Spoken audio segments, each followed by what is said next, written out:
प्रवर्तन निदेशालय यानी ईडी राजस्थान में 25 ठिकानों पर छापेमारी कर रही है। सूत्रों ने इसकी जानकारी दी है। सूत्रों ने बताया कि राजस्थान में हो रही है छापेमारी एक आईएएस अधिकारी के ठिकानों समेत कुल मिलाकर 25 लोकेशन पर चल रही है। ईडी की यह कार्रवाई जल जीवन मिशन घोटाले से जुड़े मनी लॉन्ड्रिंग केस में हो रही है। राजस्थान में पिछले कुछ हफ्तों में कई जगहों पर छापेमारी की गई है। राजधानी जयपुर से लेकर कई प्रमुख शहरों में ईडी की कार्रवाई हुई है।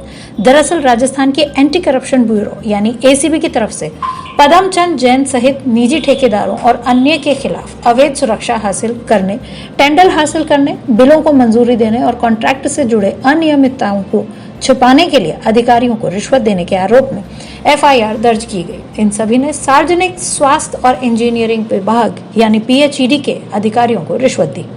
इसके बाद जल जीवन मिशन से जुड़े मनी लॉन्ड्रिंग मामले में ईडी ने जांच की शुरुआत की।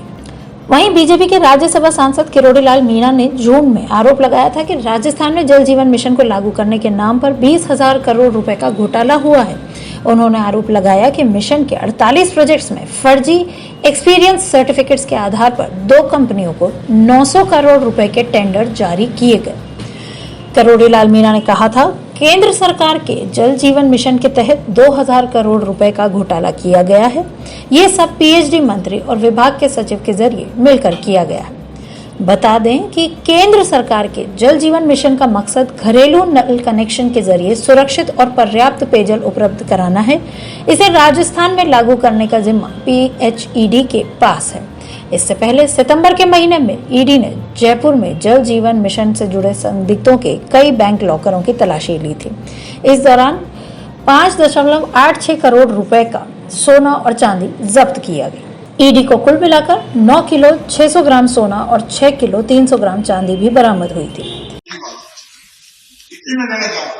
कम शब्द में समझ लो, बाकी बात करेंगे।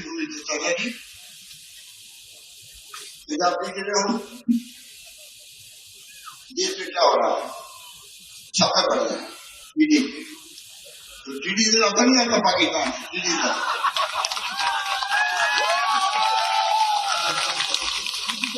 तो ईडी जल्दी तरह आप ईडी बना हिंदुस्तान में आज एक आगे बढ़ रहा था। उन्होंने लिखा कि ईडी का सीबीआई का इनकम टैक्स जो मालिक संपत्ति होती है, मालिक संपत्ति विषय की होती है, ब्रह्मांड में भी होती है। मालिक संपत्ति कम हो जाती है तो वालिक असर निकलती।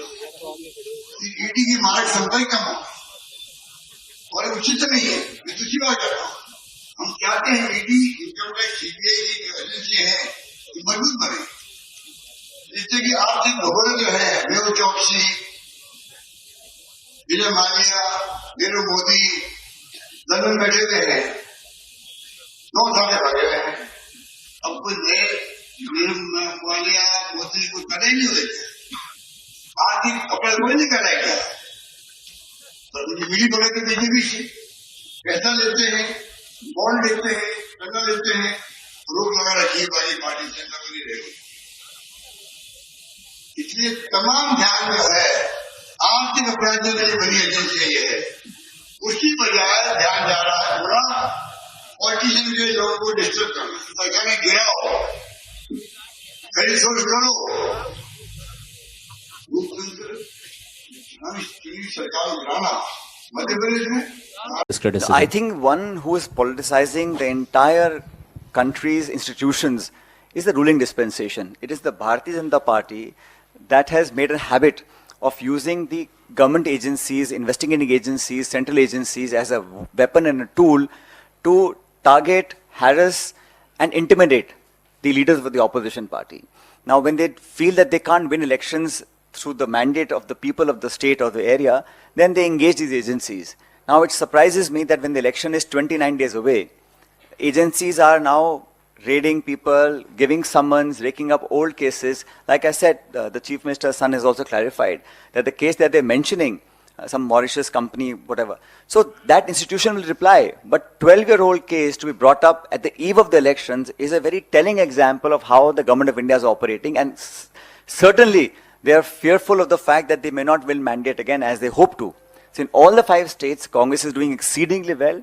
And I'm happy to report that all these intimidating tactics will not work. And I keep saying we must take inspiration from Mr. Rahul Gandhi, who has faced all these challenges. So there's nothing for the Congress leaders to fear or to feel intimidated, because this is it's a storybook play out that elections will be announced. When you feel that you're weak politically, you try and intimidate leaders of the Congress and others, and that is exactly what has happened. So in fact, it is an open secret now, and I think anybody who knows Indian politics understands that this is being done purely because elections are now around the corner, and the BJP is significantly weaker than it thought it is, and the reality is hit hard, and that is why such actions are being taken.